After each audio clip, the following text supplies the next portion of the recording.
visible, Mohin sir. It's visible. Okay. Yes, yes. So good morning one and all. We'll start the session now. I request Dr. Furqan Khan to start the session and introduce Dr. Moinuddin for the today's lecture. Thank you, sir. So, hello everyone. I am Dr. Furqan Khan, coordinator for today's session. So, on behalf of YB Chavan College of Pharmacy, Institutions Innovation Council, I welcome all the participants in Impact Lecture Series Session 1. So, it is this Impact Lecture Series is sponsored by All India Council of Technical Education, that is AICT, and Ministry of Education's Innovation Cell. The objective of the session is to support innovation councils of the institution to generate awareness on innovation, IPR, and startup in institutions. This will not only streamline campus innovation and startup ecosystem, but also helps in establishing strong connection with ecosystem enablers at regional and national level, and make aware students and faculty members about innovation ecosystem in their surroundings and at national level. So with this short introduction of the Impact Lecture series, I would like to introduce our today's eminent speaker, Dr. Sayyid Moinuddin Rashid, General Manager, Wakad Research Center, Aurangabad. So Dr. Moinuddin has a vast experience of 18 years in formulation and development of solid and liquid dosage forms. He has successfully developed and completed 37 drug products to be marketed in United States and 17 drug products in Europe. He is having expertise in novel drug delivery systems and currently working on various types of dosage forms such as sustained release tablets, modified release tablets, powder for solution, chrono modulated tablets, liquid filled in hard gelatin capsules, sustained release suspension based on Brewster technology.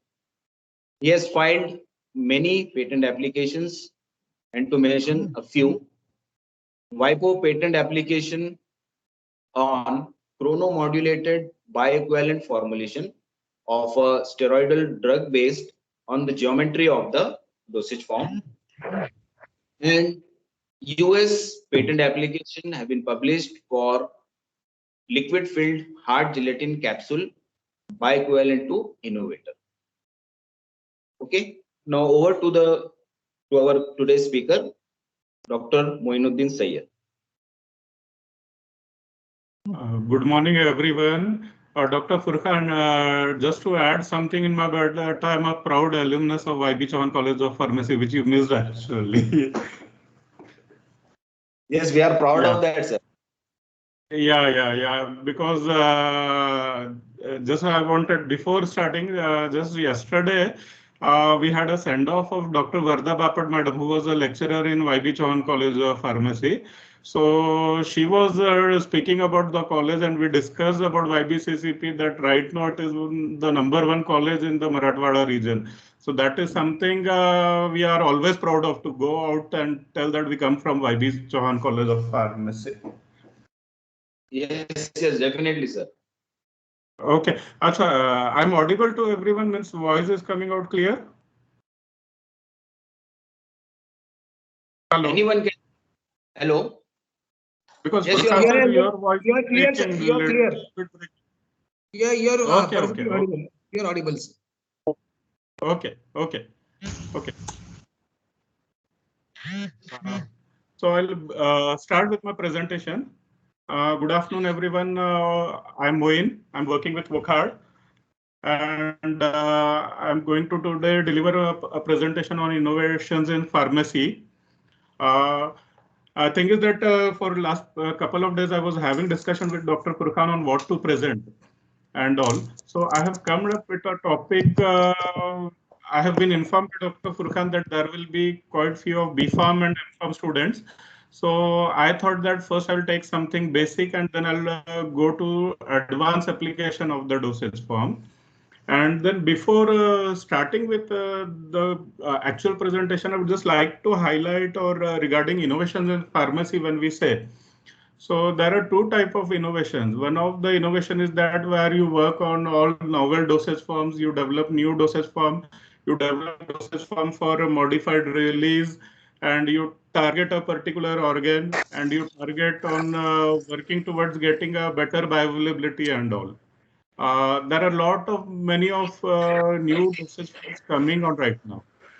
But one thing which usually we in the industry find is that something we miss is the scalability of the new developed dosage form and how is it feasible to manufacture at the plant system or scale up the batch and have a product without any major of the issues.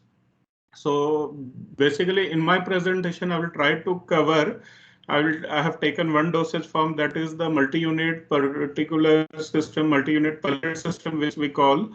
And I will just try to explain the innovations which we are doing right now, or which other companies are doing in the scale up and manufacturing and getting a successful product at the plant level. Usually this aspect means nobody talk about the development and innovations which we are coming in the machinery part to get a good product. So I thought that I will give a vision about that also, because that is something very important, because whatever we develop and whatever we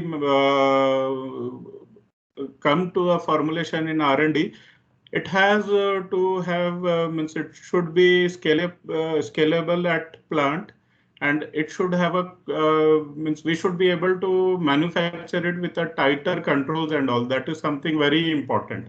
So I thought that I will cover this aspect for multi-unit pellet system. So now to start with multi-unit pellet system, I think all of you might be aware that pellets are a small dosages, or pellets are small units which are either compressed into these tablets or filled in capsules. So for B.Pharm students who have who might not be aware that much and all, I think the most common example of MUPS is that omeprazole capsule which is available, Omes. So that is a quite transparent shell and you can easily see the pellet inside. So those pellets are drug release pellets and they are coated to give a controlled release of the drug depending upon the requirement. So I will start with this. Majorly my concentration will be on tablet dosage because capsule is comparatively easier approach in MUPS technology. So what exactly is MUPS? So MUPS dosage form are formulations where the active pharmaceutical ingredient, that is the drug, is present in small subunits. Again, there can be two types. One type is that we manufacture pellets and we compress it into tablet or fill in capsule. Alternative technology is that we manufacture small tablets, 2 mm diameter. There are multi-tip punches available, and we again formulate it or fill it in capsules. Here I will not cover the tablet section because time will not permit that. We will just cover the pellet section, what we do. So when we fill in capsules, the pellets, we just lubricate it with talc and do the filling on capsule filling machine. But when we have to formulate this pellet or encapsulate this pellet into a tablet dosage form or we have to go through a lot number of process where we have to mix these pellets with extra granular material and then compress it into tablet. Once you compress it in tablets, this tablet, whenever taken by oral dosage form, it will go into the stomach and it will release the pellets. And then each of the pellet will release the drug and in a controlled release fashion, and it will give a desired action. So now recent trends, mostly if you see the omeprazole capsule which you see in the market, these are the delayed release formulation. But when you want to have a sustained release formulation, you cannot formulate delayed release formulation that much into tablet because there are chances of coat rupturing in tablets, and it might not give a delayed or enteric release. So basically, when you intend for a release which you want to cover over 24 hours or a control pattern, you go for a tablet dosage form for MUPS. So now if we look between multi-particulate unit and single unit, these are the attributes of the dosage form which we have to look into it. So if you see gastric emptying, because since the pellets are uniform dosage, there will be a uniform release. With single unit, there will be a variability. And since the release is uniform, the inter and intra-subject variability with multi-particulate system is very low. And it is comparatively high in single units. Drug loading often limited, but improved with technology. So when we say drug loading, there are various methods for preparation of MUPS. Pellets, either you can take the non-pyral seed, which is available easily in the market, and coat it with the drug and the coating further with the sustained release polymer, or you can go for extrusion. So this is somewhat a tedious operation, and you have a limitation of loading the drug. And with single unit, this is the advantage that high drug can be used in a single unit. Then if you go for compliance, as it is a multi-particulate units, the compliance is very high and it requires a less frequent intake. Single unit could be a concern if unit size is large also. Then release modulation with multi-particulate unit system, to get a desired dissolution and all is somewhat better than the single unit, because in single unit, mostly if you want to have a sustained release, you have to go for matrix type of release where control release polymer is there, and it will again depend upon your granulation parameters and all. So that's why it is somewhat difficult. But for pellets, since you are controlling it by coating it into a booster, it is somewhat easier. So now control release dosage forms. There are two types will come, as you might be aware. One is the matrix system and the other is the reservoir system. So both this matrix system and reservoir system for control release, we can formulate into MUPS. And when we formulate this into MUPS, the reason means when we formulate into MUPS, or the need to formulate into MUPS is that if you are having two drugs and you have to encapsulate into a sustained release tablet, and if the drugs are incompatible, you cannot formulate it into a single tablet unit. But if you make two different pellets of the two different drugs, both these drugs can be formulated into a tablet. And since they are into an individual unit of pellet, which are covered by coating, they will not interact. So this incompatibility will decrease. Then the advantage of MUPS is that they are spherical narrow and they are having excellent flow, these pellets, and that's why it is easy to formulate them. Next most important thing is that with pellet system, the alcohol dose dumping or dose dumping is comparatively much better than the single unit. And as I earlier said, there is lesser unit to unit variation. And as I told you earlier, multiple unit dosage form can be formulated into both capsules and tablet dosage forms. So this is a design of multiple unit, multiple particulate drug delivery system. So there are two types. One is the intestinal protective drug absorption system, wherein just you wanted to protect it with from the pH of the intestine and all, and you just go for the coating. And then the other is the spheroidal oral drug dosage forms.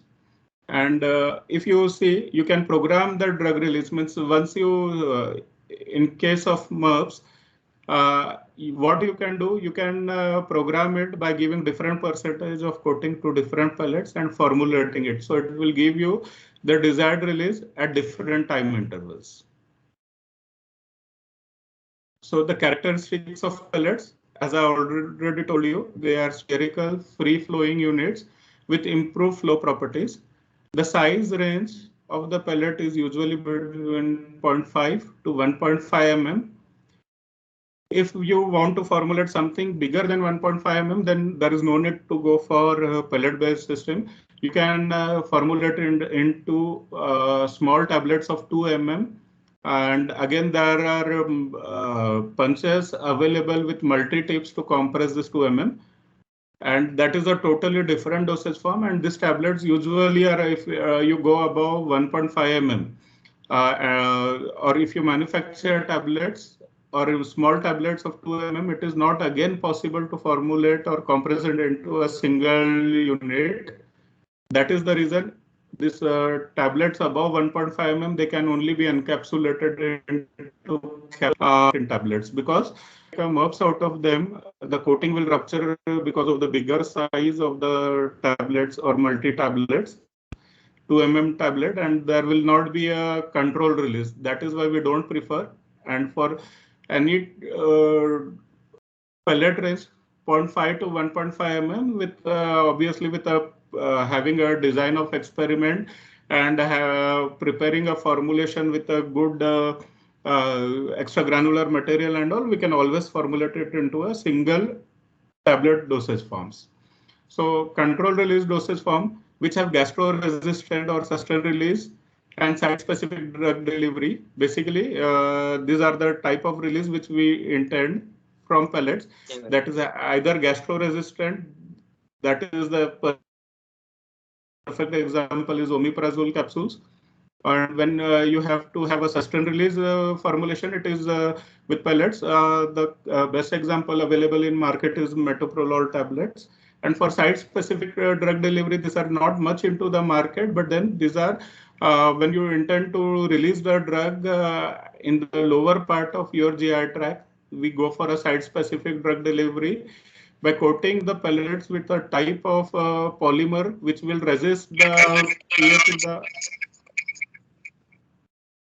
Hello. Hello. Hello, Furkan sir. Yes, yes, sir. Audible? Yes, there was some disturbance. Yes, sir. Someone was. Okay. So these pellets, as I told you, offer a flexibility for target release properties. So what exactly is pelletization?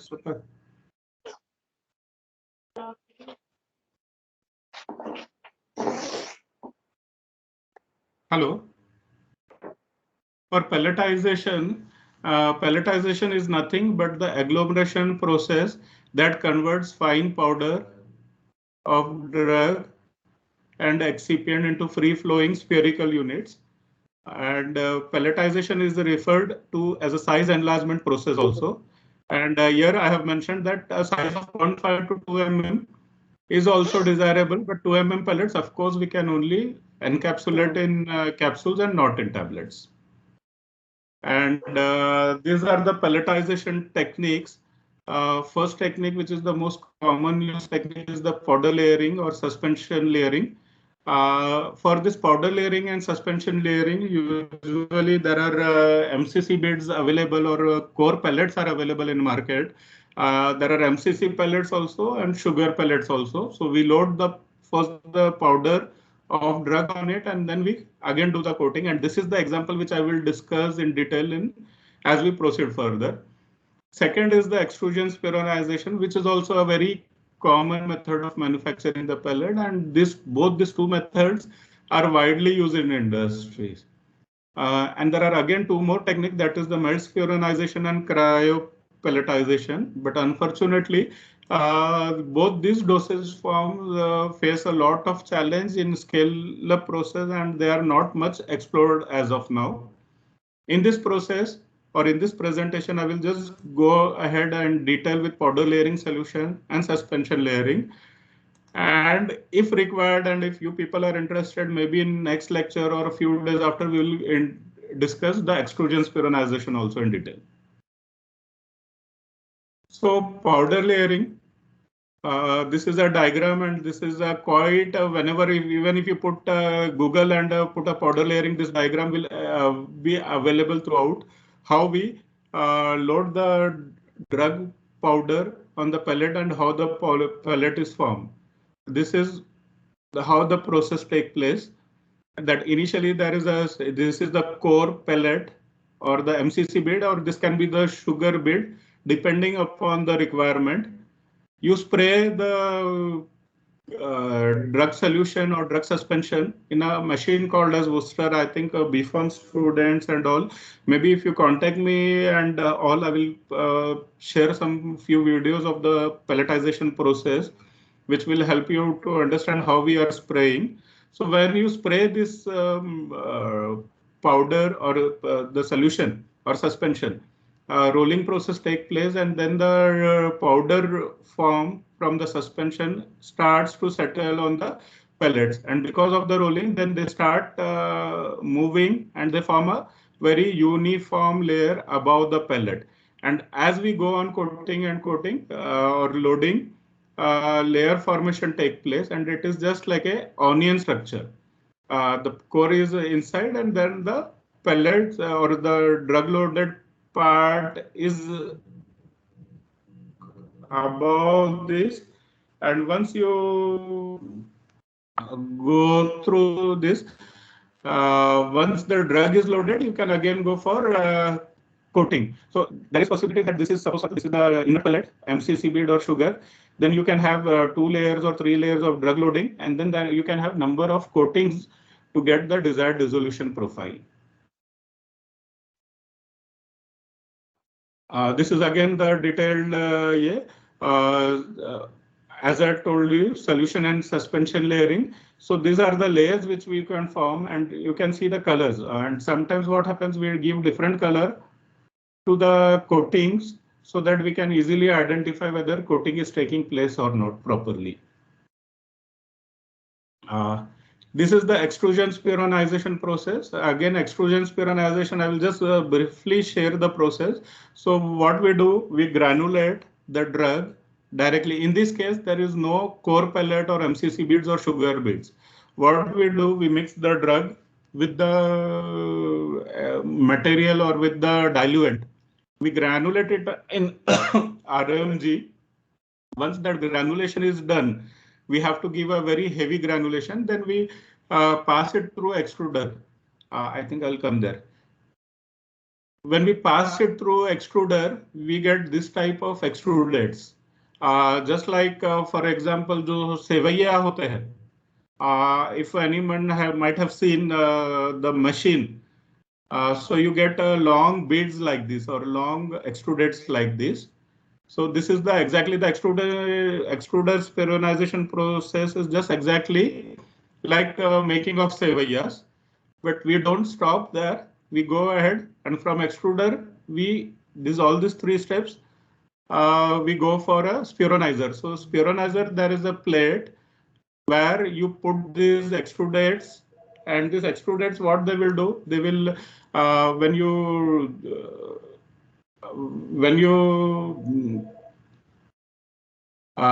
you put the extrudates in the spheronizer, this will break into small pieces, and there is a checkered plate below the extrudates. So those extrudates, the checkered plate, make sure that the extrudates are converted into round particles or pellets. This is the practical example. These are the extrudates. We put it into the spheronizer. So first this extruded breaks into smaller part, then further smaller part, and lastly we get circular pellets like this. So once the pellets are manufactured, both pellets by extrusion spheronization technique or pellets by loading the drug and coating it on Worcester technology. These are the common evaluation which we do. Size distribution is very important. How the pellets are distributed. So in case of what do you say? In case of extrusion spheronization, this size distribution comes out to be very important because it depends upon the checkered plate which you are using. But in case where you just take a base core pellet, that is non-parallel seeds or MCC beads, this size distribution is better control because already the core material itself is having control. Again, pellet shape, this is again important, more important in extrusion spheronization. With pellet coating or coating on a non-parallel seed, it is somewhat better. When you load the drug, there are possibilities that there might be some dry loading or something like that, which might give you some surface morphology problem. And if it is, if the surface morphology is not even, and if there are rough surfaces, then your drug release will be hampered. Specific surface area of the pellet is important. For specific surface area is important because the particle size or whatever the surface area will determine your dissolution. Friability is again important so that there is no leaching on the pellets. So now we'll come to case study and application of PAT technology in the manufacturing of this pellet dosage forms. Just a minute, just a minute. I'm getting some call.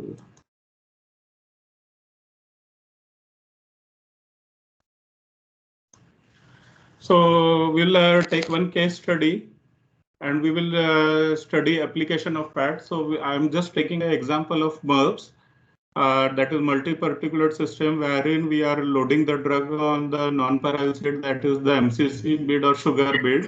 And what are the processes? What are the processes we are doing and how we are controlling and what problem we face and how we control? This will form the basis of this presentation moving forward. So this is a process flow of a, you can say this is one of the formulation which we are manufacturing right now. So what we have done, we have taken cell spheres. Cell spheres are MCC spheres or MCC pellets. We first coat it with seal coating to give a uniform surface to the seal coated pellet. Then we do the drug layering. So drug layering, what we are doing, we are suspending the drug into a solvent system, and then we are spraying it on this MCC spheres.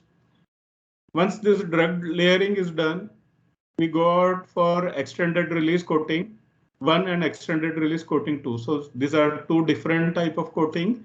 The extended release 1 coating, we are giving a coating of, for example, we might be giving a coating of ethyl cellulose polymer. For extended release 2 coating, we might be giving a coating of, you can say, Udrazit polymer for the initial control of the release. So these are the two coating which will be controlling the drug release coating.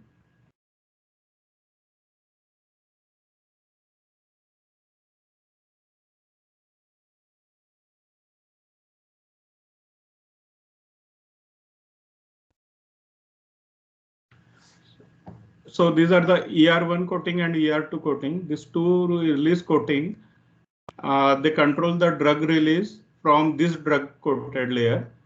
These two coating are followed by seal coating. This seal coating and PEG coating. These two coatings we are giving as a protective coating because since we are going to compress these pellets into tablet. So there should be some shock absorber or some cushioning effect so that the pellet doesn't break. So the seal coating and PEG coating are meant for that. PEG coating, this is somewhat flexible coating and this have the tendency to tolerate the compression force and not to rupture. This is the reason for this PEG coating. So once we manufacture this pellet, so this first 6 stages are the manufacturing of and coating of the pellet. Once this manufacturing this pellets are ready, we blend it with extra granular material. Then we compress it into tablet and then we film coat the tablet. So this is the process of a multi-particulate unit system compressed into tablets where we are loading the drug on the where we are loading the drug on non-paral system or non-paral seed or cell sphere. In this case, we are loading it on MCC spheres. And then we are controlling the release and mixing it with extragranular material and compressing it. So I will just let you know what all the problems while manufacturing a MURPS dosage form. So as I've mentioned, the critical step of any MURPS system is extended release coating 1. So when we manufacture a pellet, loading the drug is a quite easier process in a booster. But what really comes as a challenge is the extended release coating. Because the extended release coating, the weight gain is something which we have to determine. And if you are having a very tight specification of drug release, final drug release, this coating becomes very important. So here I have covered an example where at 4 hours the drug release required is 15 to 30%, and at 8 hours the drug release required 45 to 60%. So if you see 15 to 30, just a narrow window of 15% here, and here also a very narrow window. So this coating becomes very important, and how you coat and what problems you face and how you overcome will form the crux of any modified release pellet dosage form development. Once you develop the, once this ER coating is successful in blending, you mix with some extra granular material, and mixing these pellets with the extra granular material is again a challenge. And how you achieve a uniform pellet distribution is something very important. So both these in fact, all these 4 approaches, as we move further, I will discuss in detail with you. Third approach is the blend residence in tablet compression machine hopper, because hello, I'm audible. Yes, you are audible, sir. Okay. So what happens on the compression machine with the MURPS and how you get the content uniformity issues, we will discuss as we move further.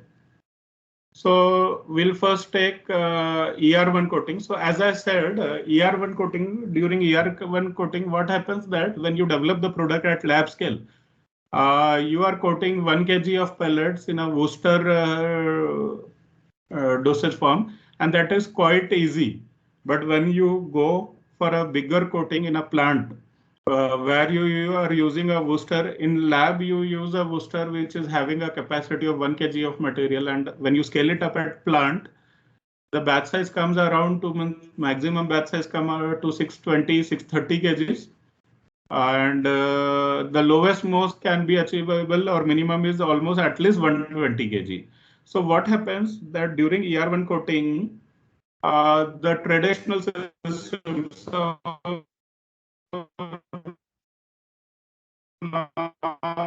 if you see this ER1 coating and all in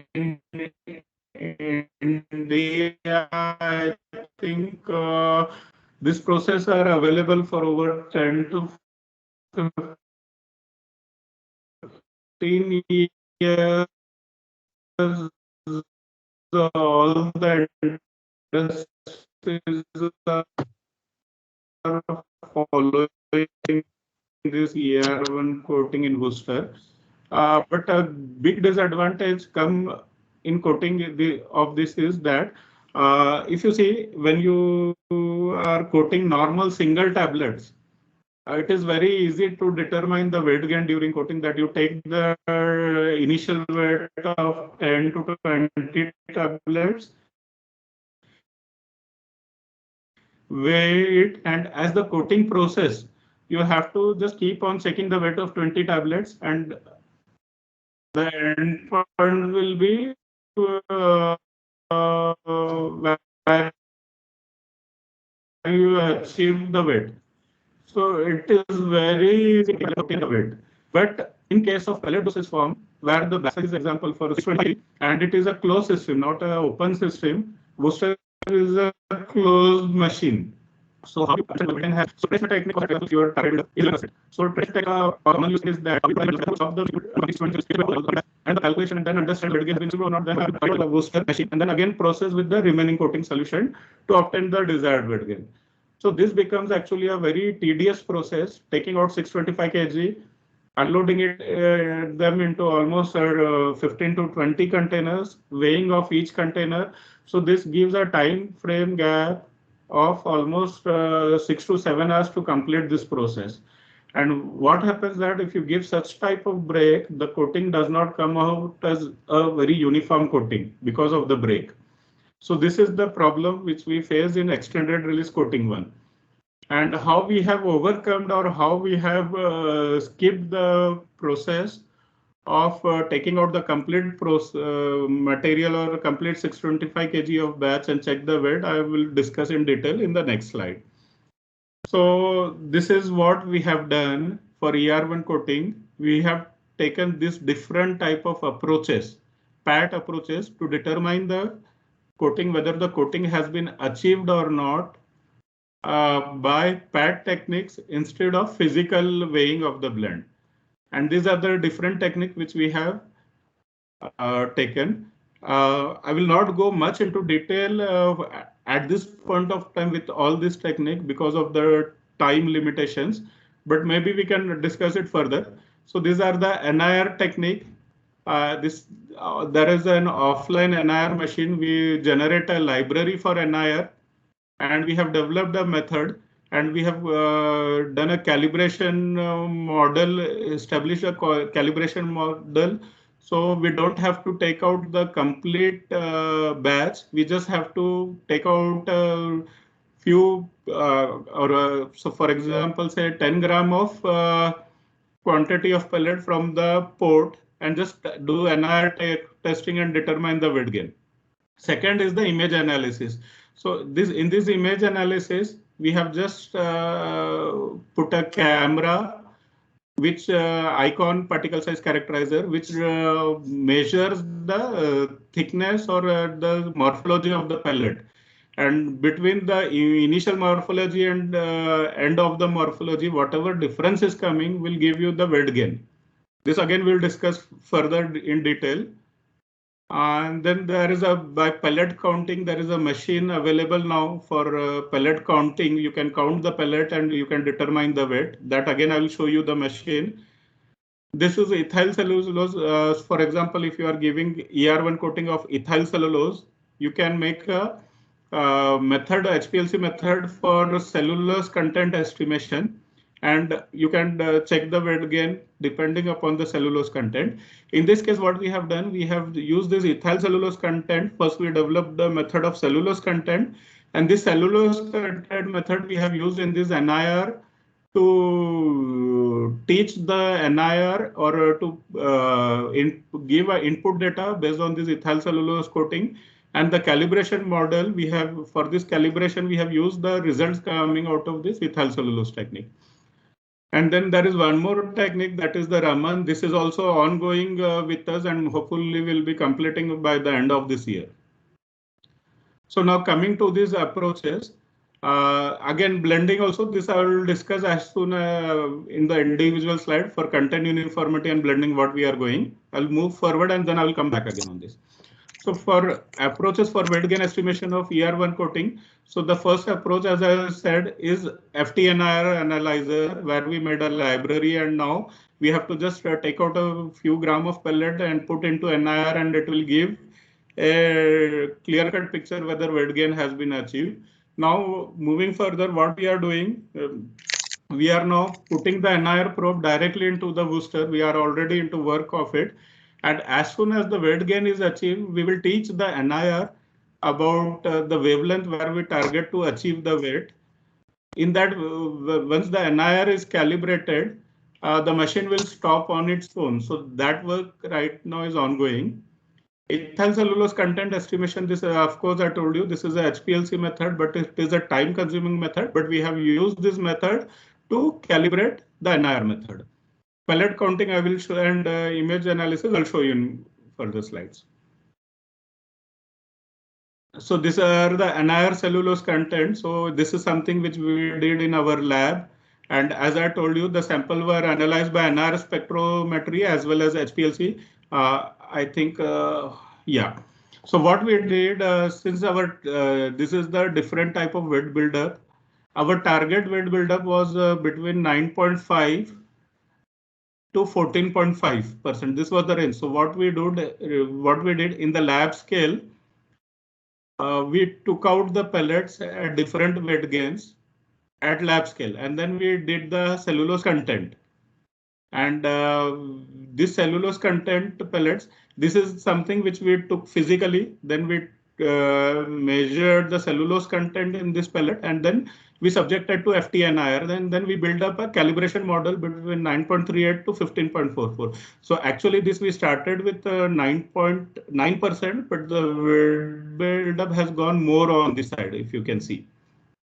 So this is the model which we first did in NIR, or in the R&D we did this, and using this we went ahead with the calibration curves. So the conclusion was that with NIR and cellulose method, this gave us the exact dissolution of the pellets. And for approach 3, that is, just let me see where it has gone. This is a pellet counter machine. So basically, this machine was being used in Israel for counting of diamonds. We got this machine and we are using it in for counting the pellets. So what we do, once our coating is done, we take 1 gram of material and put it in this machine. And we count, this machine gives us has a sensor which gives us a count of the number of pellets available. From there, we take the initial and end difference and we calculate the weight gain. This is we are using already, and then we are using this NIR already. NIR is the much better, and right now we are in the process of installing the NIR in the machine itself, so that machine stops automatically once the weight gain is achieved. And we have published a paper also. I have given the link. I think if it is working or not, I'm not sure in this presentation. Yeah, it is working. So you can go through this if anybody is interested. And here we are having the complete details of how we have developed. And this table, if you go through this table, it will give us a different weight estimation. So you can use this also. And if there is any doubt and all, you can get back to me for this. And this is the fourth method, that is the image analysis. So this is the Worcester machine, base of Worcester machine, and this is the Icon instrument. This is just like a camera which we have installed in the Worcester. This camera takes the pictures and it calculates the diameter of the pellet, and based on the diameter of the pellet, we determine whether the coating has been achieved or not. We have again one more paper has been published. You can refer to this paper for detailed understanding of the subject matter. These are the drug-loaded pellets, subcoated pellets, and this just I have given. Actually, I wanted to show some practical example of pellets which we are doing. So this is all about extra ER1 coating. How do we do? And now I'll take you. I think time is short, but I'll take you with the blending process also. How we do. So this is a typical. This is a blender. And this is the NIR machine which we have fixed on this, on the what you can say, the discharge port of the blender. So this NIR machine takes the reading of the blending process continuously, and it gives you a picture. So this is something which we did in R&D, and we have used this further. I will show you in further slides what we have done with this. We have generated this data. And by NIR, we have developed a spectra, which is the suitable spectra for completely mixed pellet. And that spectra we have used in further in our compression machine, which I will tell you in further slides. This is all the discussions.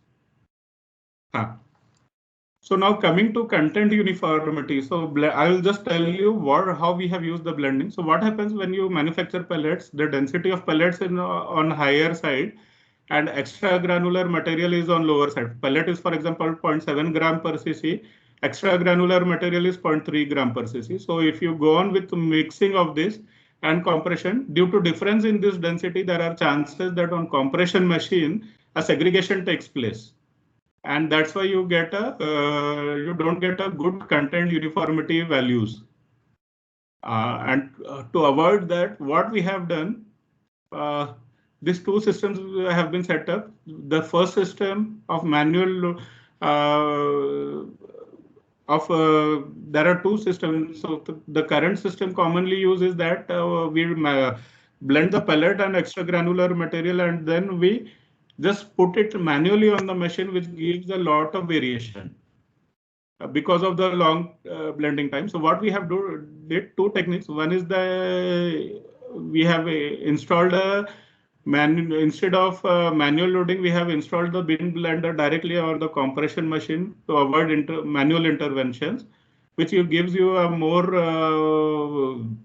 or less segregation. Second thing is that this new concept which is coming is instead of mixing the pellets before to compression, directly mixing into the compression machine, or mixing takes place on the compression machine, which I will explain you now.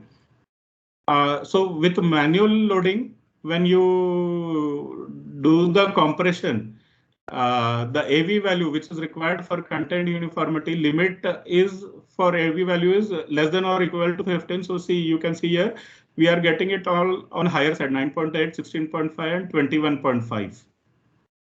So, but when we installed a automated blend loading system, that is, we installed directly the bin on the compression machine directly into the turret. So the AV value comes on a lower side. If you can see here, 6.5, 8.9, 6.8 and 6.3, which is a good value. So this is something very good which comes up.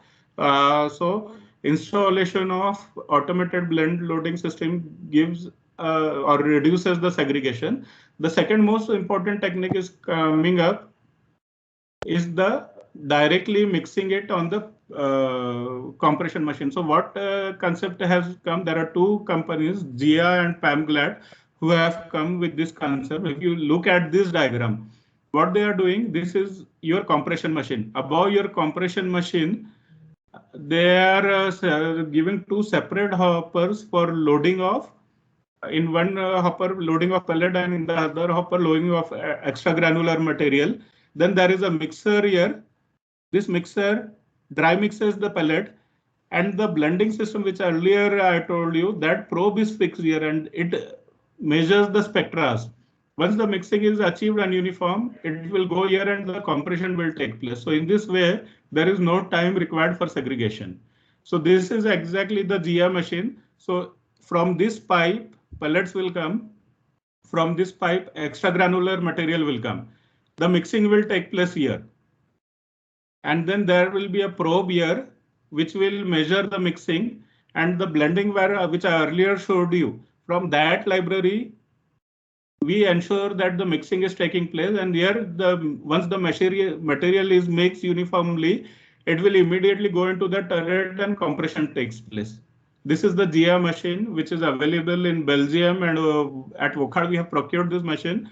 We are hopeful to get this by year end.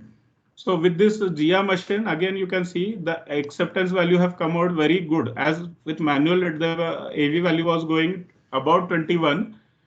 This we took the trial in the Belgium facility of this Jia machine. Here we have got a AV value of 11.3, 14, 10, 10.8, 10.6 for a 2 hours compression, which is somewhat very good. Good. Second thing is the GLAD compression machine. So I'll just show you a small video how we work on this. This is again. I think this machine is available in Zurich. This is the compression machine. I'll just show you when this comes. So this is the compression is taking place. I will show you how the pellets are coming out, where the mixing is taking place. I'll stop there once it comes.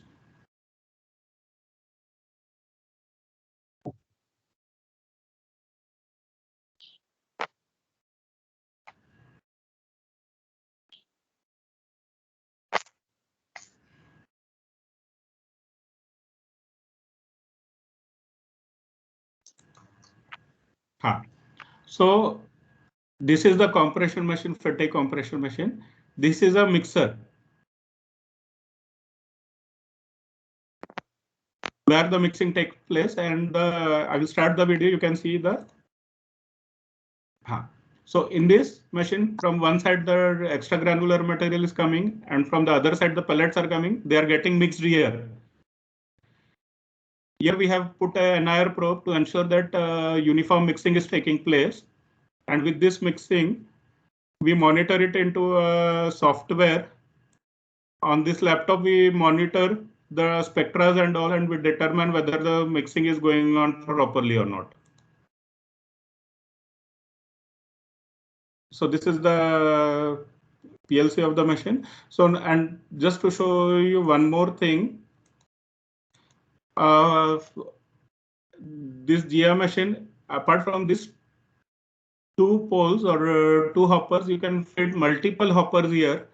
And if you are going for a low potent drug, you can put all your excipient into individual hoppers and drug into one hopper, and mixing can take place, and you can do the NIR observation here. So this is something becoming very common practice now in industry. And I think in India, Wockhardt will be the first company to get this machine for some of our low potent drug.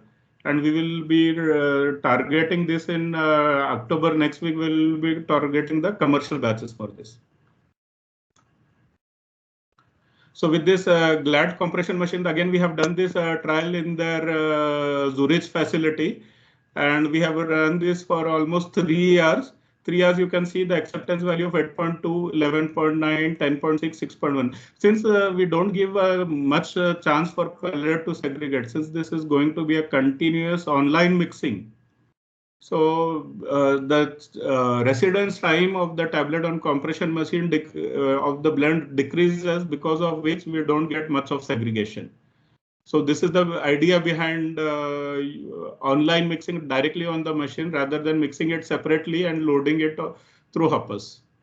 So with this, I end in the presentation. I think I have to move very fast because of time constraint. But if time permits and if the management is interested, maybe we can start taking one technique each, NIR or ICON, and we can have lectures in future also for this. As of now, I tried to cover something very basic, just so that the BPharm, specifically for the BPharm students, so that they can understand what techniques we are going through. And if anybody who is interested in understanding these techniques in deeper and all, maybe they can contact me. Or if interest is more, maybe we can take one topic and have further more lectures. So now over to Furqan sir. And you can also ask me questions if you want on these topics. Thank you, Moin sir, for a nice and very informative session on innovations in drug dosage forms. So dear participants, now the session is open for question and answer. If you have any questions, you can ask now.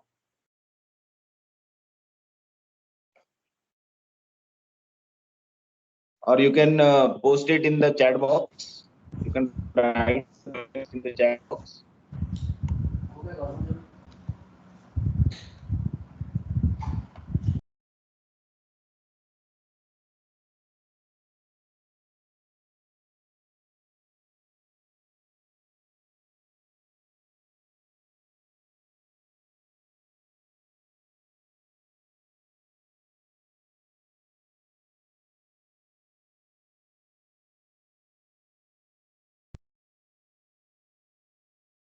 So any questions from our staff?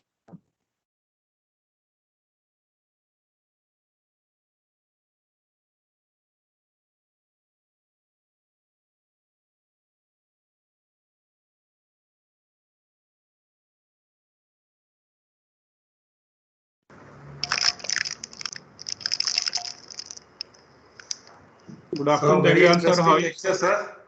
How are you, sir? I'm fine. Really nice and interesting lecture, and nice to see the innovations in process analytical technologies that you discussed with us. And these techniques are really very novel. Now, I just wanted, out of my curiosity, that whether this whole process of, preparation of your pellets, with whichever technique you are doing it, and then the blending process, and then going for the compaction. Have you ever seen a plant of this kind where all these processes are automated and online? One after the other, Yes, sir. without any Yes, human sir. intervention. Yeah. The GIA facility which I was mentioning earlier, sir, I have visited their facility in Belgium, and their facility they have just for the purpose of demonstration they have made a small unit, and without manual intervention, what you have to do, you have to just dispense the material and just put it into the initial machine, and then you will receive the end product directly in the form of compression without any manual intervention.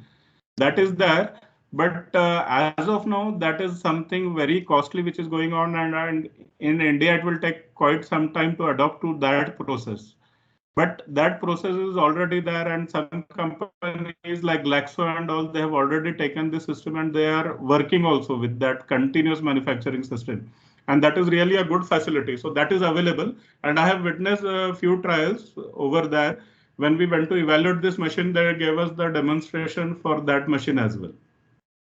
Really interesting. Thank you so much. Thank you, sir. Yes, sir. Thank you, sir. So any more questions, students?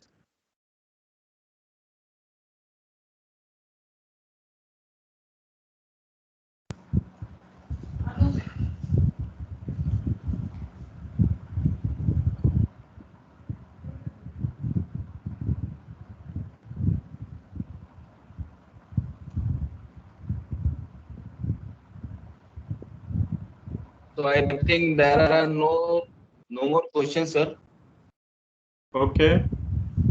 So again, on behalf of IB7 College of Pharmacy Institutions Innovation Council, I thank you, sir, for a very nice and informative session. Thank you very much. Thanks a lot, and highest regard to Digant sir, Abu sir, Lahuti sir, all my respected alumni. Lots of regards to you all.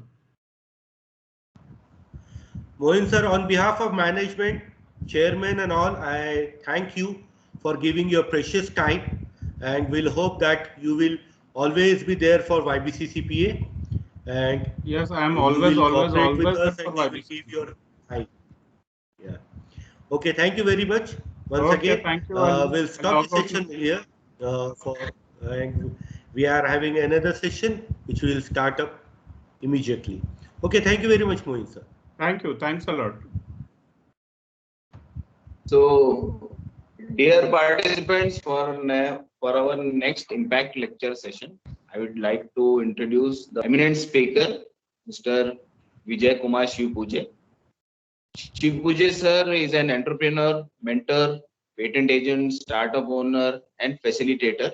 He is the director at Patlex Business Solutions, a knowledge-based process outsourcing firm based at Latur.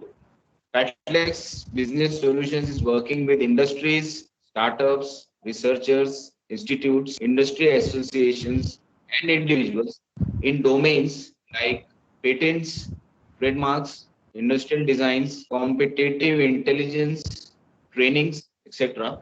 He is also associated with Startup India Initiative, Ministry of Commerce and Industry, Government of India, as a mentor, freelance, New Delhi. He is a honorary advisor with ASSOCHAM, New Delhi. It is for IPR awareness campaigns, intellectual property talent search examination, and IPR policy making. Sir is associated with Mentor of Change at Atal Tinkering Labs, Atal Innovation Mission, Niti Aayog, Government of India. Vijay Kumar sir is a senior consultant at Twitter Law Partners and has specialization in pharmaceutical and biotechnology patents. So here previously has worked as an assistant general manager in intellectual property at Microsoft and assistant manager at Glenmark Pharmaceuticals. So welcome, sir. Over to you, sir. Please, sir. Thank you so Yeah, much, good afternoon. Mr. Sir. Just to confirm. Shivpujya sir, good Yes, sir. afternoon. Yes, sir. Good afternoon, sir. Warm welcome to you. So I request you to please start up with your lecture. Yes, sir. Yes, sir. Thank you. Thank you so much, sir. Just to have a quick check. Am I clearly audible to everyone? Yes, sir. Yeah. Thank you. Thank you so much, Furkan sir, for that warm introduction and welcome. Thank you so much, the management of Rafiq Zakaria Campus, Maulana Azad Educational Trust, YB Chauhan College of Pharmacy, Honorable Principal Dr. Abubakar sir, the Vice President IISc, SN Mukale sir, the IISc convener Dr. Furkan sir, all the esteemed faculty members at the institution, and dear students. I'm actually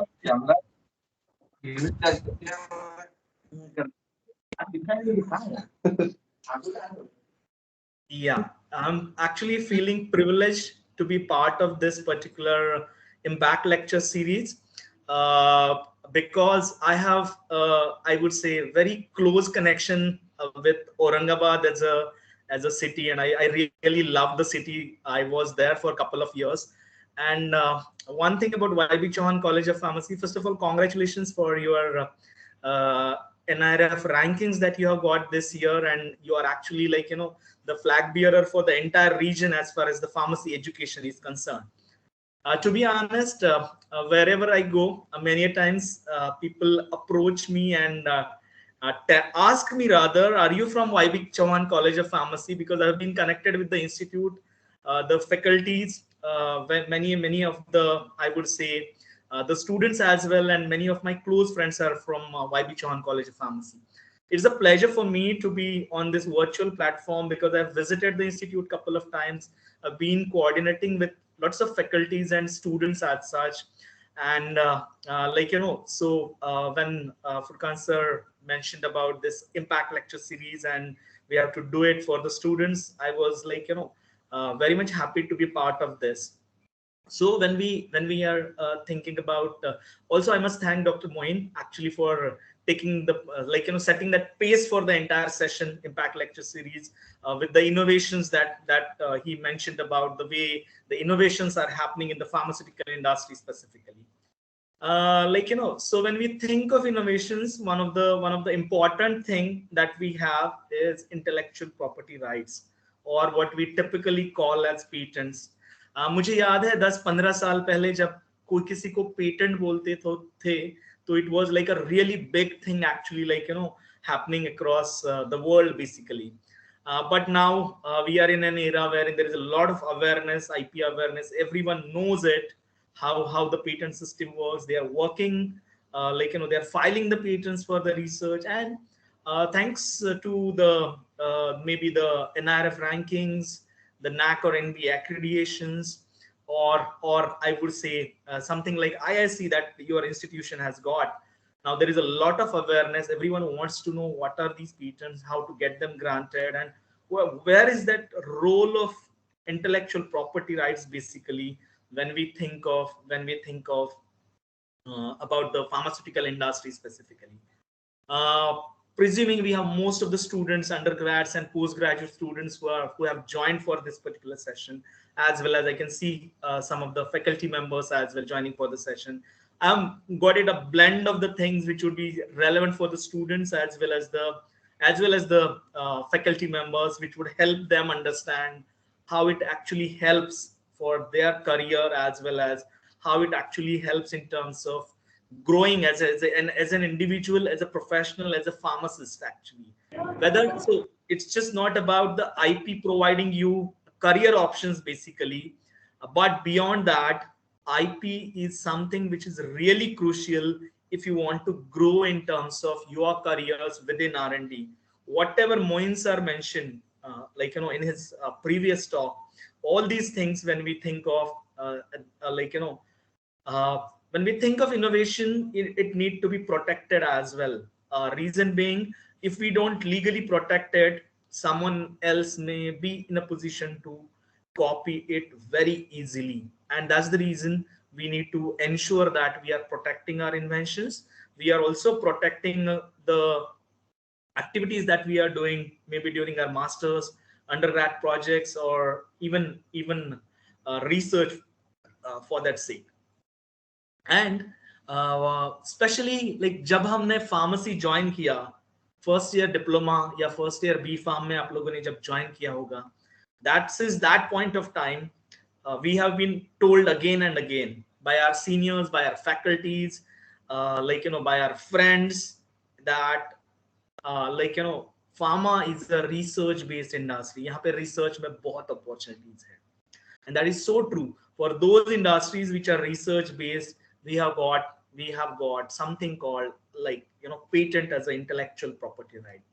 I'm going to discuss in detail about patents basically because that is the most important type of IP, for as far as the pharmaceutical industry is concerned.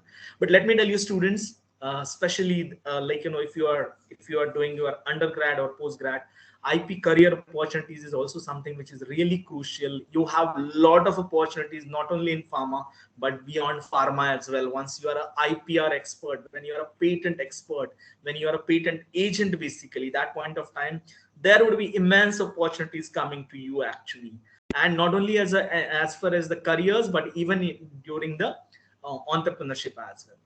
For the faculty members, as we are we recently have this new education policy, and if you look at HEIs, the higher educational institutions, the new education policy for the HEIs, you would understand that the focus has been shifting from teaching to research, and from research now to entrepreneurship and startup. And when we think of all these things, one common thing that is available is intellectual property rights, be it a startup, be it entrepreneurship, be it any kind of activities that we are doing. Intellectual property rights or patent is something which has been really crucial for all these industries as well as academic institutions. With this brief, let me just share my screen and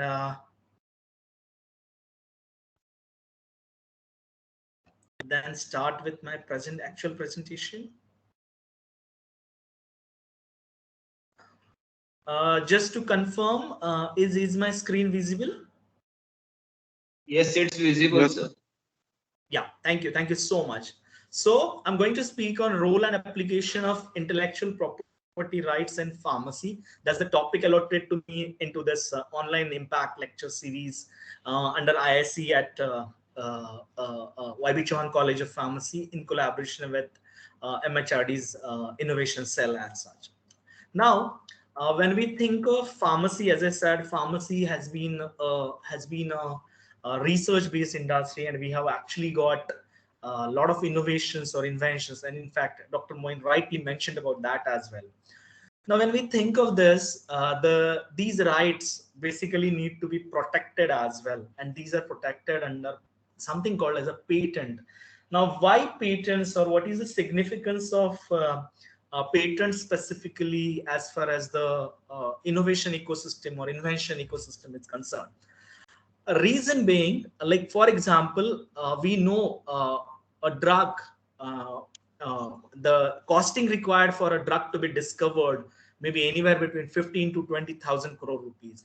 And hota kya hai, when we discover a new drug, we spend all that money actually. At that point of time, very next day, someone else would copy that drug and launch actually, right? Now, if we don't promote innovation, in that case, innovation stops, innovation halts. And if one industry can't innovate, let us presume during the COVID time, pharmaceutical industry couldn't come up with a drug for the COVID-19 treatment per se, entire world was sitting at home. That's the kind of impact innovation has on our life. Let us also think about other things that we are using, like for example, the telecom industry, the kind of mobile handsets we are using, the kind of, I would say, the kind of amenities or the apps that we have got. If you look at 20 years back, probably the mobile handsets only had two features, SMS and calling. And that's it. Over.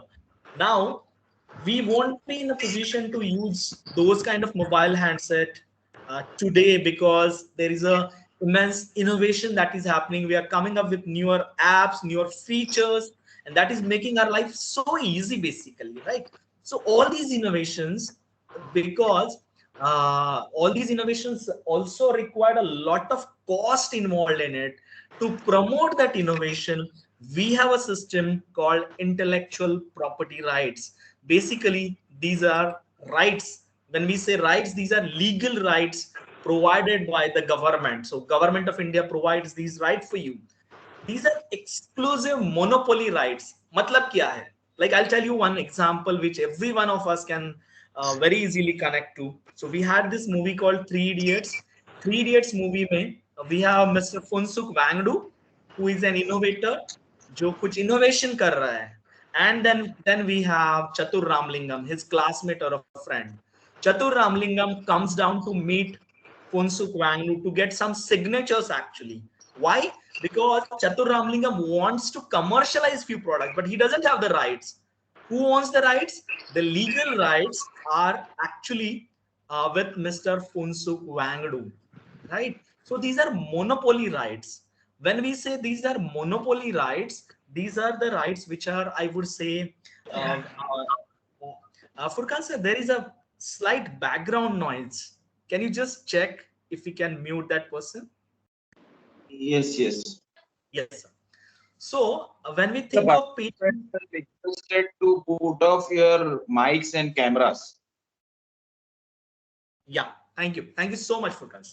Now, so when we think of patent rights, and like when we know that these are monopoly rights, so if I have a patent, or any faculty or anyone has a patent, only we can use those rights. Now, what do you mean by we can use those rights and no one else can? That means without our permission, no one would be in a position to commercialize it. But then, does that give us the right to commercialize the product? No. That's why they are also called as, all IP rights are also called as negative rights. Reason being that if I have a patent for a molecule, I think few days back when we filed for one of the patents for discovery, chemistry basically, and the inventors came to me and said, sir, now we have filed the patent, we want to commercialize it. Filing a patent has nothing to do with commercialization basically, because aapka drug getting a patent has nothing to do with commercialization of that product. This understanding need to be like, imbibed, and we need to know this very well. Patent is outrightly different than commercialization. But if I have a patent, only I can commercialize. No one else can commercialize. But if I have to commercialize, that point of time, I'll have to go through the legal route. And what is that legal route? That's what we call as the so-called clinical studies. If there is a new drug discovered, you'll have to conduct the phase 1, phase 2, phase 3, preclinical phase 1, phase 2, phase 3, and then commercialize it. So eventually these are negative rights. That means no one else except my permission can do it. But if I have to do, there is a separate pathway for that. I still remember, I think it was 3 or 4 months back, one of the professors in Sholapur, Maharashtra, he got a patent granted. It's not from pharma, but non-pharma. He was very happy, excited, and he put it on the LinkedIn. I have got a patent granted now. I want someone to commercialize this. Let me tell you, the harsh reality is that it won't be a patent which should be commercialized. मतलब जो patent है उसका commercialization कभी नहीं होगा. It would be your product which would be commercialized. And if your product has commercial value, then only you would get a buyer. In case of Funsuk Wangdu, the product had commercial value. That's why Chatur Ramlingam came to him. If you get a patent doesn't mean आपको उसके you are sitting at home and someone would come and give you $1 million or $1 billion. No, that doesn't work that way. There are two aspects in that. First aspect, an important aspect, is your product would be licensed out.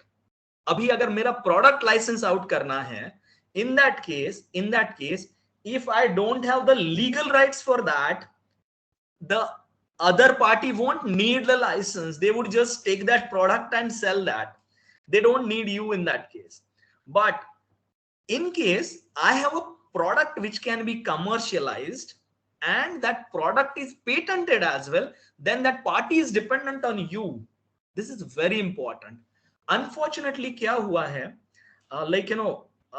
Generally when we think of patents, so many patents coming from the academic institutions specifically, we are very much good in terms of research, getting patents as well. But look at the trends, actually, we are least bothered about the commercialization of products. हम लोग जब thesis topic identify करते हैं, या when we actually think of any research activity, that point of time, still we are looking at what is that impact factor का journal जहाँ पे मुझे publication मिल सकता है based on this technology. Like we had a session by Dr. Moin, and wherein he mentioned, I think, all about the oral technology, tableting technology and all. Now the industry, let me tell you, needs oral products. They are still requiring tablet, capsule, pills, granules and all. And unfortunately, we are working on the impact factors, and what we are doing, we are getting research which is, let's say, related to iontophoresis, transdermal patches, wherein the requirement is, I would say, really very minute. Or maybe we are more working on the so-called technology, highly advanced technology. When I speak to the faculties or researchers, that point of time, many of them actually complain that, sir, we don't have facilities available at our institution. That's not the right way. The industry needs oral products. That's the crux, actually. But then we have said that, got that mindset wherein we have to work only on the complex technologies, and for that, of course, infrastructure is needed. Probably you are working on a technology which may get commercialized after 25 or 50 years. Aaj us pe research karke, that may not be something which would be really fruitful. And when we think of patent, of course, if you're coming to me for filing patents, it's very nice. My business is increasing. I'm getting some business out of it. But if you're really looking forward to commercialization of your invention, it is important. It is very important that you work on those projects which have got commercial value out of it. That is very, very important, actually. And that's where I believe most of us are lagging behind. It's all about numbers game, unfortunately. And for an institution like YB Chauhan Institute of Pharmacy, which has been leader in terms of education as well as research, the kind of amenities we have, and with these kind of initiatives like ISC and all, I think we are well prepared for the real growth, as well as I would say to tackle those expectations that from the HEIs that new education policy has got. But then what is also important for us is the right kind of mindset as well. And I think these sessions are definitely going to help you in that context. So when we think of patents, it's a negative right, it's a monopoly right given by the government as such. And now one of the most important factor when we think of academic institutions, as far as patents are, who owns the legal right? Is it an institute or is it an individual? One faculty files a patent in his or her own name. Who owns the rights? Is it the institute, or is it just the faculty member or a researcher as such? We had a lot of cases wherein, of course, we don't have these things rationalized, because I'm pretty confident most of our institutions still don't have the IPR policy in place as well, intellectual property rights policy. In fact, this is one of those things which is expected from all the HEIs as such. And as an institution, we should definitely work on that. And of course, we are ready to help you for that as well. Now, when we think of IP rights, intellectual property rights, patent is just one part of it. And then beyond patents, we have design, trademark, copyright, and we also need to look into it because designs get very easily granted. Recently, we had a case which got granted in 3 months time within a cost less than 10,000 rupees. And let me tell you, there was no guide involved.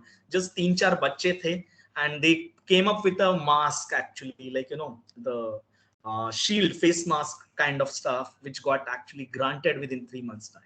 So IP rights are negative rights, monopoly rights granted by government and to an inventor or assignee in case institution has a policy.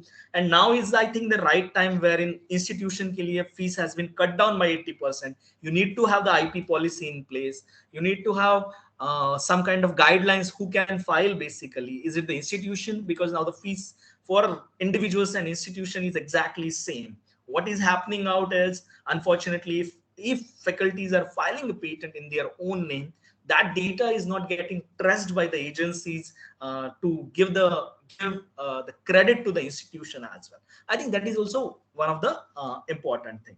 We also have to disclose the invention, and that's where I think the role of a patent agent comes into play basically. Now, many of us, of course, especially the master students or researchers, they know that these are some of the criteria: novelty, non-obviousness or inventive step, and industrial applicability for getting a patent.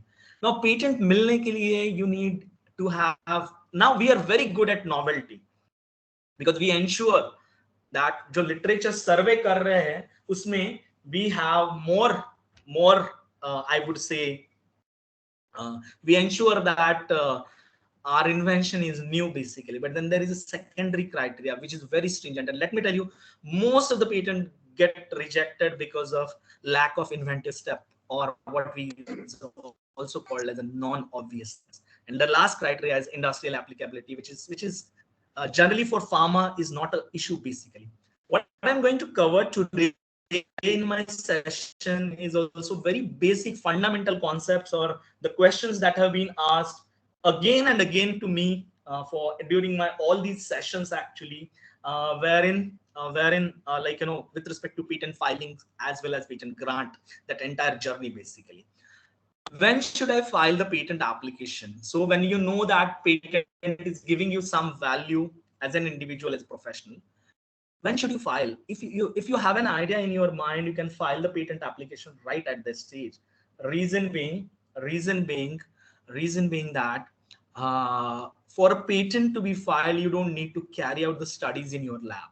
You can do that within 1 year and file a patent application, because we have a system wherein we have got first to file system. The one who files first would get the rights. Why should I file patent application? I think my talk has already covered this. As far as individuals are concerned, we can have these talks these reasons like for maybe for promotion, maybe for basically the intent is to protect your invention. But then beyond that, I think the practical reasons are for accreditation purpose or your ranking purpose. People are doing it and they're doing it. See, it's all about numbers initially, and when we have these kind of ecosystems within our college, we would definitely have that quality coming at some later stage. But we need to have that kind of ecosystem within our institution. What data do I need to file patent application? Absolutely nothing initially, but within 1 year you have to generate some data. Now, many a times what happens, faculties or researchers, students come to us, sir, humne bahut data generate kiya hai. But it's not necessary that all their data is required for filing of a patent application. What is important is that the relevant data need to be included. So for example, if it's a composition patent product or what we call as a formulation patent, in that case formulation, its characterization data is required. We don't need preclinical for that. In case of drug discovery, you need a preclinical data to prove the industrial applicability as well as the characterization data as well. But if the drug category is already known for that, so for example, DPP-4 inhibitors are known for as antidiabetics. You don't need preclinical data for a new DPP-4 inhibitor. That is all sector invention, what you are claiming basically. Shall I take help of a patent agent for filing? See, to be honest, you can file. The law doesn't require a patent agent or a lawyer to help you for I would say the patent filing. But there are reasons basically why you should take a help of patent agent. One important reason is that you are a technical expert. आप अपनी invention बहुत अच्छे से जानते हो. But patent is a techno-legal document. That legal part, patent agents know basically. Like, you know, so I'm a M.Pharm as well as a patent agent and a lawyer. So I understand that legal part as well. I'm in a position to contribute to your invention, right? This is the first reason. And second reason, on a very lighter note, is like, you know, हमारे पेट पे मत मारिएगा patent agent का, like, you know, so it increases our business, like, you know. But to be honest, if you really want to take your invention from filing to grant and beyond that for commercialization, because class, we are actually helping for commercialization as well for our clients. We're trying to identify right corporate partners. As an organization, Patalyx Business Solutions or Pharmaliterity is connected with MSMEs, startups. We are also connected with a lot of corporates as well. We are working with big MNCs as well. Which are coming to us, we are ensuring that if they are worth, then we can commercialize that as well. And we are pretty confident in 6 or 9 months time, we would be actually in a position to come up with first commercialization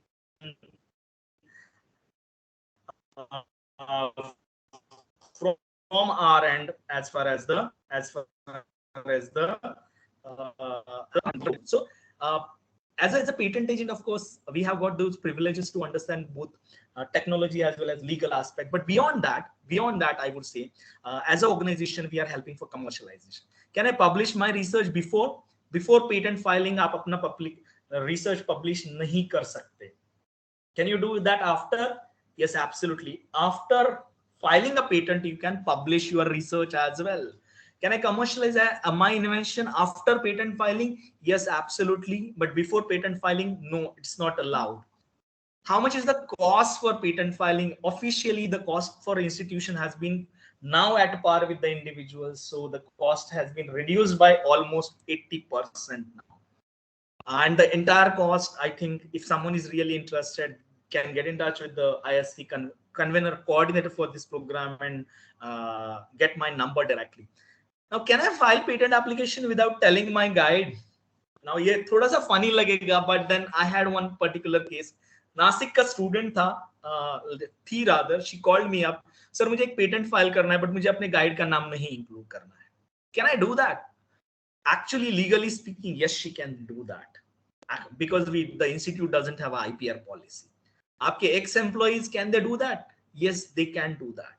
Doing a research at your institution, leaving the institution and filing the patent for that later, although they have used your infrastructure as such.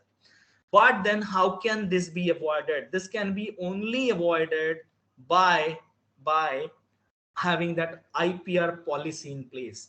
Can someone else file patent application of my invention? Again, people are doing that actually, unfortunately, and again, there is no way you can stop it except having that intellectual property rights policy in place for the institution.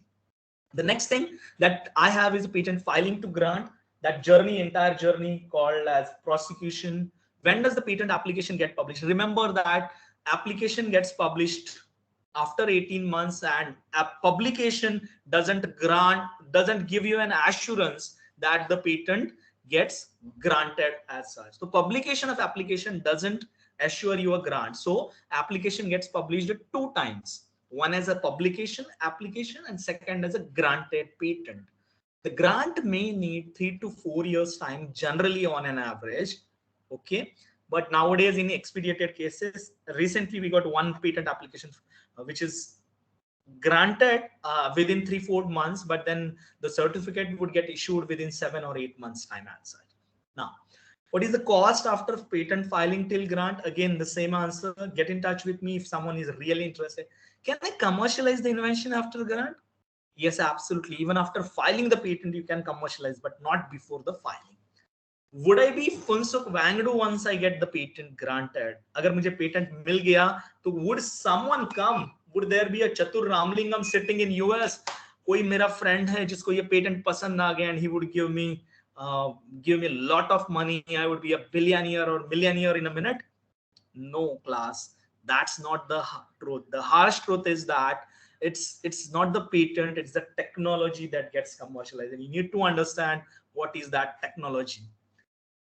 We also have various types of IPs like design and patent, which are also called as industrial property rights. The patent is something which is for the inventions, the utility part, the way it functions. Design is something for its external outlook.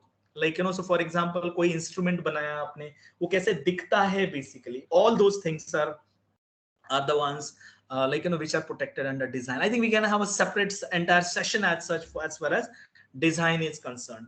I'll just skip this slide because all these things I have already mentioned you that research paper and patent application are separate things. Basically, you don't have a legal right in a research paper.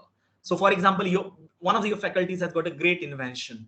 He doesn't have the capability to commercialize it. He publishes it as a research paper. A smart businessman probably can take that and commercialize it. But if you have a patent right, no one else can do because you have the legal rights over it. Now let us focus on pharma.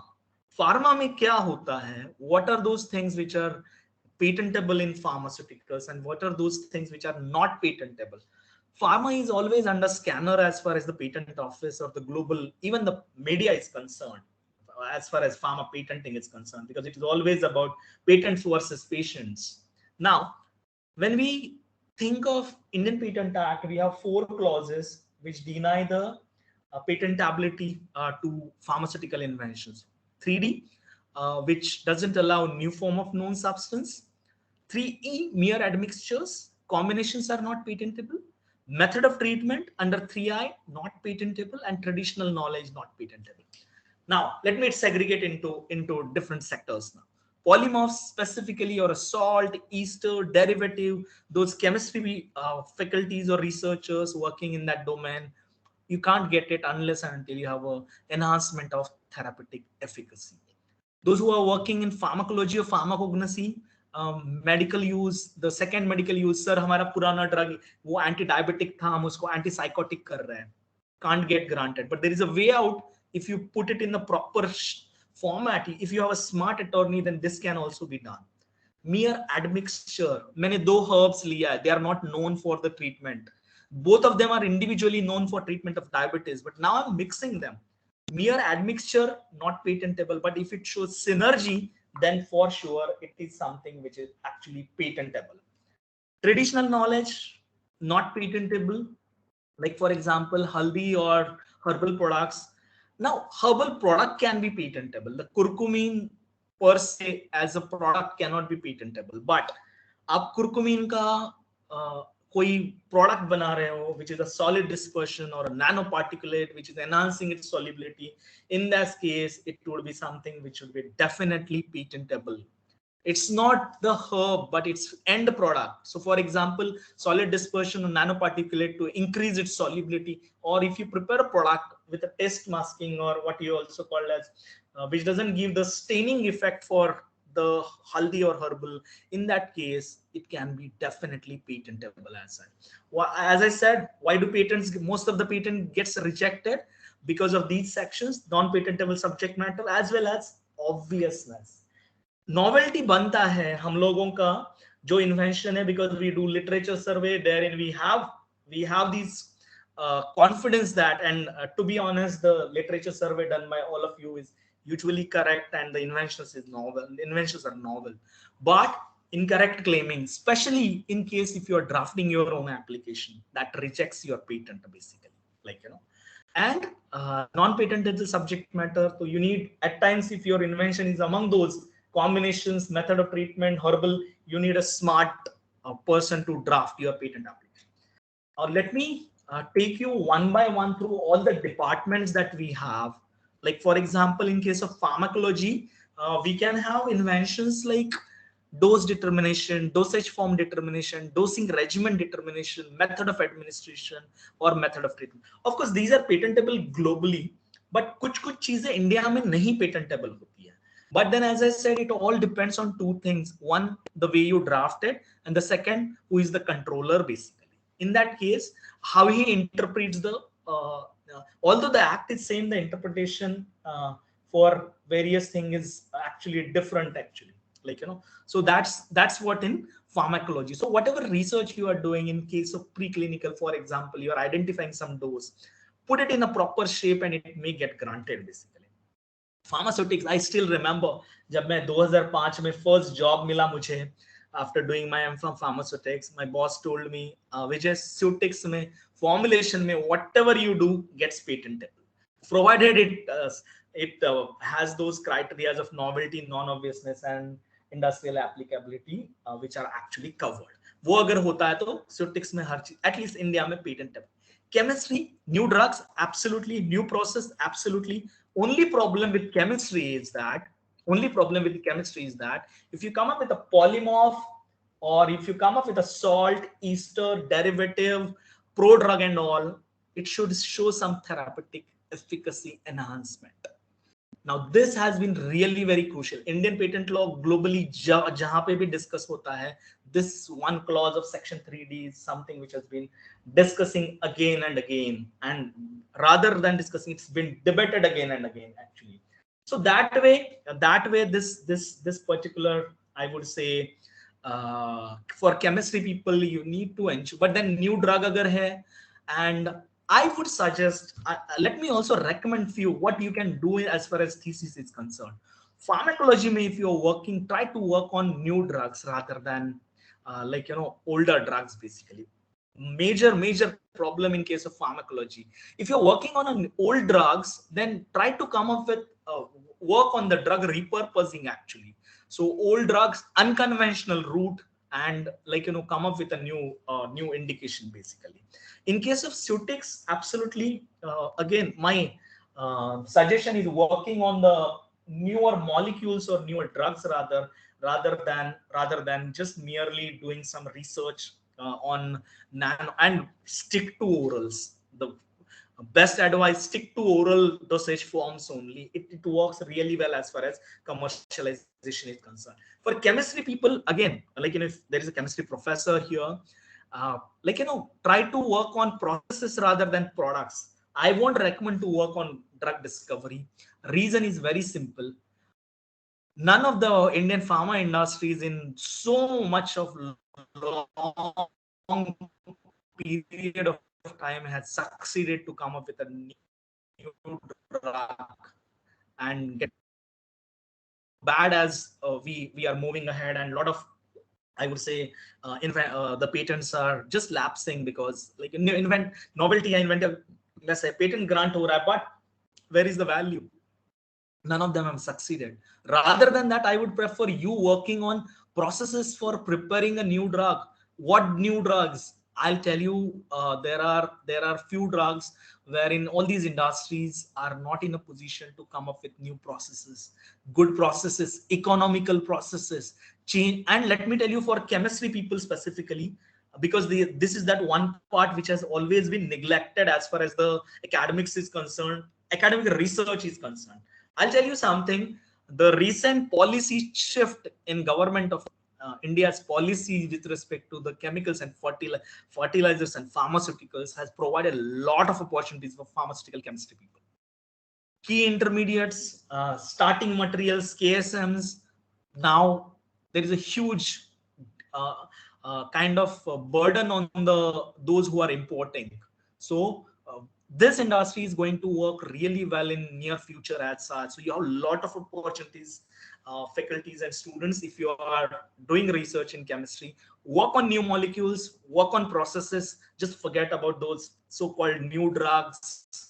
I mean, if you really have the passion, you can do, but then just for your information, the required timeline may be really very high for getting commercialized at all, if at all. But then it is very essential that, because in case of processes, probably your product can get commercialized in a year or two. Anyone would be willing to buy if you really have cut down the cost for that actually.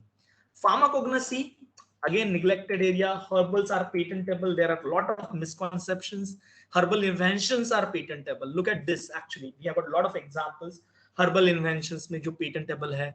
Now look at this. We say method of treatment is not patentable. Look at this. Herbal composition for treatment of epilepsy. It is already known actually. Then what we have got, but then patent is granted. Herbal patents grant hote hai. Treatment patents be grant hote, you need to put it, and even you see the combination curcuma longa, Lasius spinosa, and Costus speciosus. All these are granted basically. Now look at this. Another, hello, yeah, we have another example here wherein in the form of a composition it is patentable. Third example, herbal oil. Now instead of coming up with a herbal product, herbal herb per se, come up with a finished dosage form, and that is definitely patentable as such. So when we think of all these so-called departments or inventions wherein we are actually walking into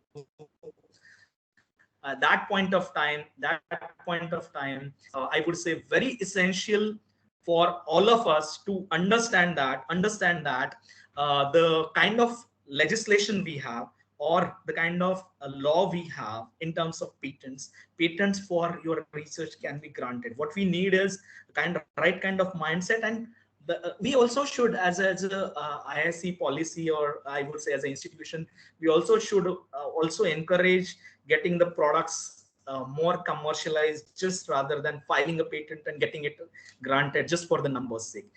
I think with this simple message, I would like to conclude it here. To be honest, I would like to thank the institution, the management, honorable principal sir, the faculty members, all you students for giving me this opportunity to be part of this impact lecture series as such. Unfortunately, I have another assignment. I told to Furkan sir actually about it. I have another assignment for which I have to rush, but then I would be more than happy if at all you have any questions. I can take a couple of questions actually, and also just one request in the chat box. I have messaged you a particular link for a YouTube channel. That's our YouTube channel, and you have a lot of sessions, like career opportunity session. If possible, class, you can just go through the YouTube channel. If possible, subscribe to it as well. And thank you so much, everyone. Again, it's pleasure to be with you. I would very soon hope to see all of you at your institution, and hope that everyone as of now is staying home and is safe actually. Over to you, Furkan sir. Thank you so much.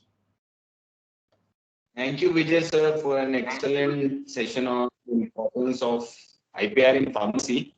So dear participants, now the session is open for question and answer. If any questions are there.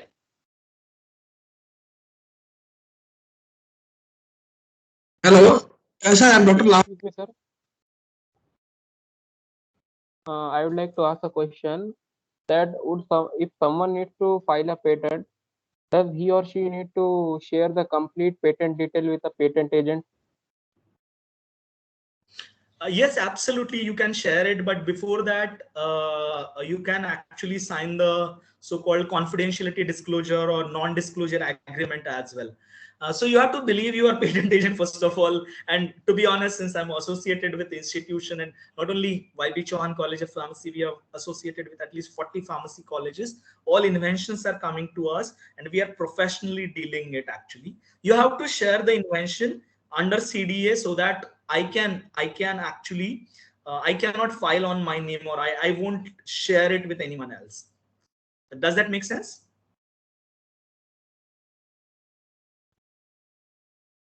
Does that answer your question? Yes, sir. Yes, sir. Yeah. Thank you, sir. Hello. Yeah. Sir, I, Dr. Mirza Shahid Beg. First of all, I thank you, sir, for your wonderful lecture, and many things get cleared. to us. And I want to ask some, means one query is there regarding the patent filing on the name of applicant or institute. So that is, I am confused about it because applicant is affiliated to institute. So what is the requirement, sir? Where to file the patent on applicant name or institute name? Sir applicant institute ही रहेगा, but institute can not file without you sir. Credit हमेशा आपके पास ही रहेगा as a individual. But like जब आप अभी तक क्या हो रहा था सर, फीस कम था इंडिविजुअल्स के लिए, तो सब लोग इंडिविजुअल्स करके फाइल करते थे एंड इंस्टीट्यूट का नाम वहां पे नहीं आता था. But now the fees has been change to a level की इंस्टीट्यूट का और इंडिविजुअल्स का फीस सेम है. तो institute YB Chauhan college of pharmacy can file the patent, but then नाम हमेशा इन्वेंटर करके आपको ही रहेगा, एक्सेस या उसका क्रेडिट आपको ही रहेगा, लीगल राइट्स इंस्टीट्यूशन के पास रहेंगे. But that's what big sir what I mention कि हमें आईपी पॉलिसी इन प्लेस करना चाहिए at a institute, and that IP policy would help you sort all these questions as well as in a long run it would help you have a lot of other advantages, maybe in terms of, so you can either have IP policy or innovation policy basically at the institution under IIC sir. So that would clear all these doubts. Sir, it's a very, I would say, broader topic, and I think we can take it in a separate session if required for the faculties, researchers, and the master students. Make sense, sir? Big sir? Yes, sir. Yes, sir. Thank you, sir. Thank you very much. Yeah, thank you, sir. Mr. Shivpuje, Dr. Abu Bakar here. Sir, good afternoon, sir. Good afternoon. My question is, I am going for the commercialization of a gel formulation, which was been patented last year in November, and I am been in tie-up with the herbal company. I am going for production of that gel formulation. So there is some legal aspects of that, or we have to go directly without going for any legal process of preparing an MOU with the company and college, or directly I can go for the production? Sir, if you are producing on your own, YB Chauhan College of Pharmacy करके कर रहे हो, तो there is no formality required. If you are giving it to outside third party company को दे रहे हो, you need to properly have a MOU, confidentiality disclosure agreement, as well as IPR licensing agreement. मतलब इसका licence आप दे रहे हो, मतलब क्या है, राइट्स आपके पास है. सिंपली सर, घर मेरा है, आपको रेंट पे दे रहा हूं मैं, राइट? रेंट एग्रीमेंट जैसे होता है ना, वैसे लाइसेंसिंग एग्रीमेंट करेंगे sir. Okay, thank you very much. Yeah, thank you, sir.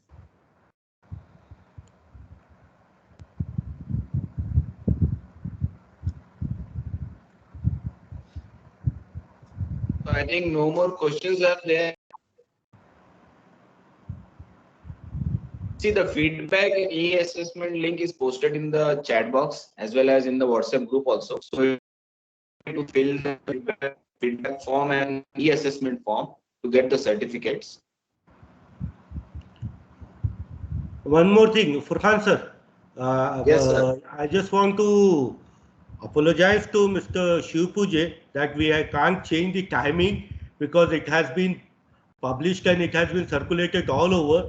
So it's very difficult for us to change the timing and the session.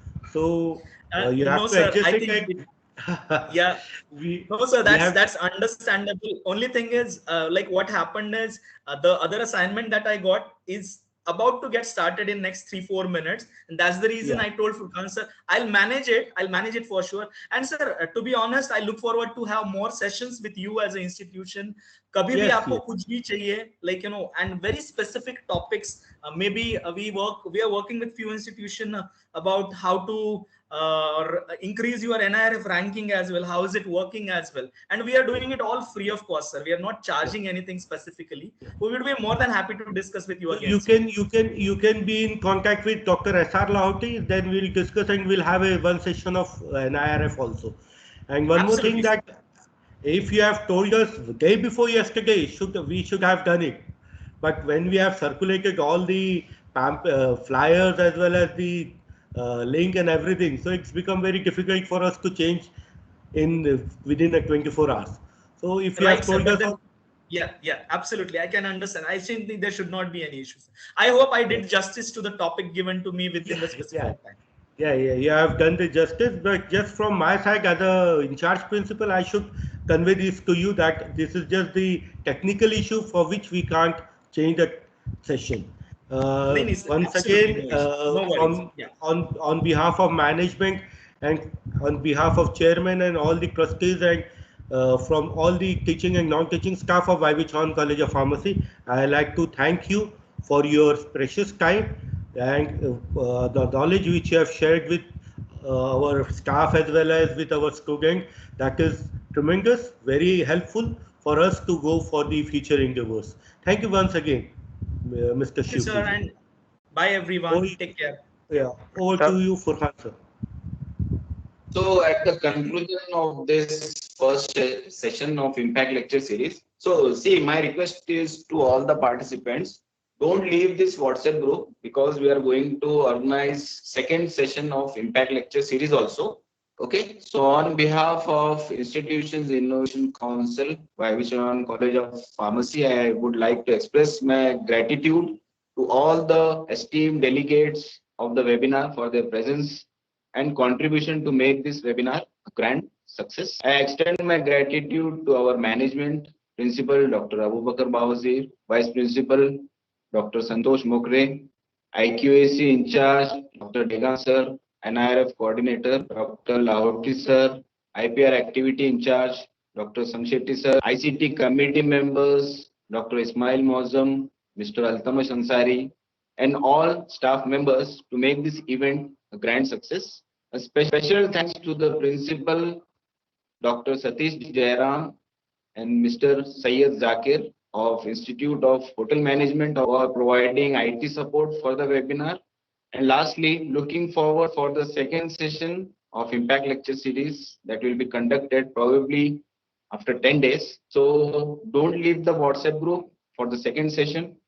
Thank you everyone once again for making it a grand success. Thank you all.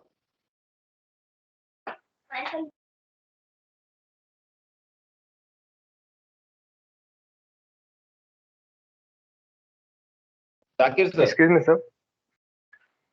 Yes. Can I ask one question, Vijay Shivpujya sir? If he is there, Shivpujya sir, you are there.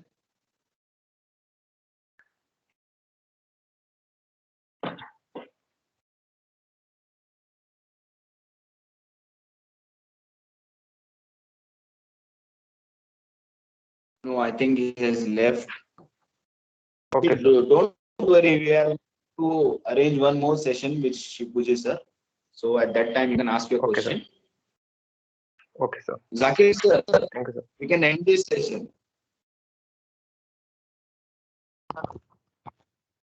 Zakir sir नहीं है, बोलिए sir.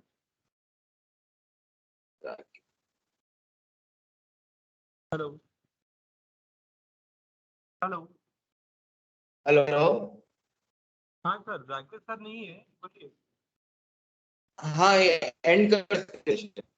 अच्छा, leave कर दो नहीं? Yes. Okay sir, Zakir sir उधर गए society office में ब्रिगेडियर खान के पास. Okay.